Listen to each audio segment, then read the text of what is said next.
मयूरभंज जिलार मोरडा रासगोविंदपुर और सुलियापदा थाना अंचल में प्रायतः 4 चकिया जान में बेआईन भाव छेली मेढ़ा और गोरु चालाण होता अभियोग हो आसुची।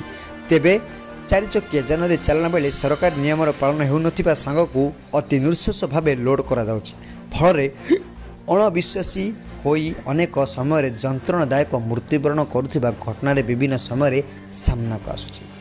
तेबे मोरडा थाना चित्र फांडी अधीन झिंकिरिया ग्रामवासी द्वारा एक बेआईन गोरु गाड़ी जबत होईची। सूचना अनुसार आज भोर 5टा समय बैसिंगी झिंकिरिया रास्ता दे एक बेआईन गोरु बोझई पिकअप ओडी 01 एडी 4672 पश्चिमबंग को जाऊे बेले सन्देह करे झिंकिरिया ग्रामर सब्यसाची बेहेरा रिंकू गिरी एवं भंजसेना जुबनेता आलोक बेहेरा पिकअपटी को अटकाई चेष्टा करते मात्र पिकअपटी अटकी नथिला। तेणु पिकअप को ग्रामवासी पिछा करी भड़रांड निकट में काबू करते हेले घटनास्थल ड्राइवर समेत अन्य 2 जन फेरार होता जमापड़ी।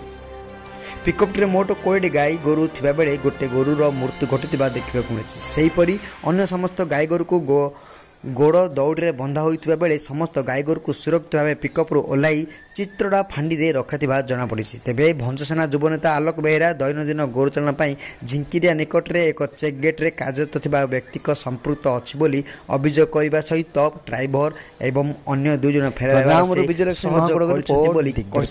पिकअप गाड़ी अमानसिक भाव दयनीय अवस्था मात्राधिक संख्यार गोरु बोझे चालाण कर देखा मिली। तेबे पुलिस समस्त गाई गोरु को प्राथमिकता चिकित्सा करथिबा बेले पर बालेश्वर गौशाला को पठाଯିबार पदक्षेप नेबाई पुलिस सूत्रରୁ मिलिथिबा सूचना जमापड़ी।